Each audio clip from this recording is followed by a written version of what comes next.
Дезоксирибонуклеин қышқылы – адамды адам ететін ғылыми құпия. Дезоксирибонуклеин қышқылы жер бетіндегі барлық тірі ағзаның өмір сүруінің негізгі кілті. Адамның кім болатынын, қандай болатынын, сыртқы келбетін ғана емес, тіпті кейбір мінез ерекшеліктері мен ауруларға бейімділігін де анықтайтын басты ақпарат осы дезоксирибонуклеин қышқылының ішінде сақталады. Ғалымдар оны бекерге өмір коды деп атамайды. Дезоксирибонуклеин қышқылы адам ағзасындағы әрбір дерлік жасушаның ядросында орналасқан. Адамда шамамен 37 триллион жасуша бар, және сол жасушалардың бәрінде бірдей дезоксирибонуклеин қышқылы сақталған. Бірақ қызығы, әр жасуша сол ақпараттың тек өзіне қажет бөлігін ғана пайдаланады.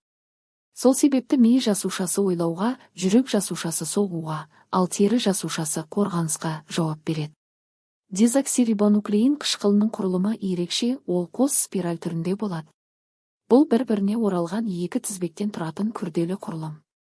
Осы құрылымды 1953 жылы ғалымдар Джеймс Уотсон мен Фрэнсис Крик анықтаған.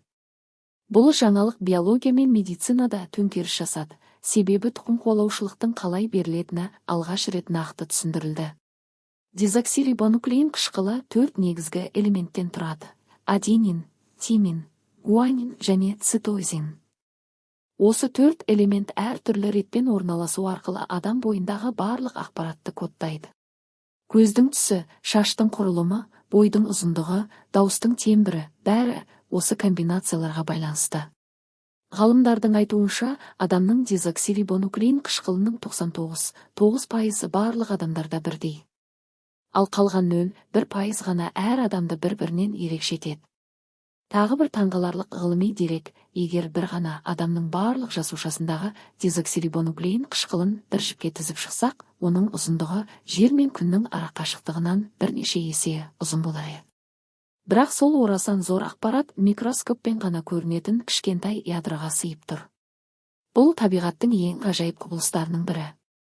Дезоксирибонуклеин қышқылы өмір бойы өзгеріске ұшырап отыруы мүмкін. Мұндай өзгерістер мутация деп аталады.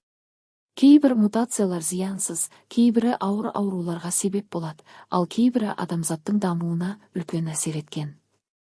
Мысалы, белгілі бір халықтардың суыққа немесе ауруларға төзімді болуы бұрынғы мутациялардың нәтижесі. Қазіргі таңда дезоксирибонуклеин қышқылы медицинада, криминалистикада және ғылымда кеңінен қолданылады. Бір тамшы қан, бір тал шаш немесе тері бөлшегі арқылы адамның жеке басын дәл анықтауға болады.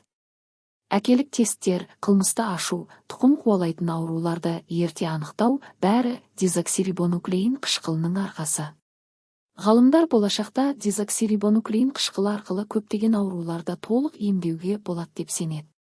Гендік терапия, қатерлі ісікпен күрес, адамның өмір сүру ұзақтығын арттыру, мұның бәрі осы бір көзге көрінбейтін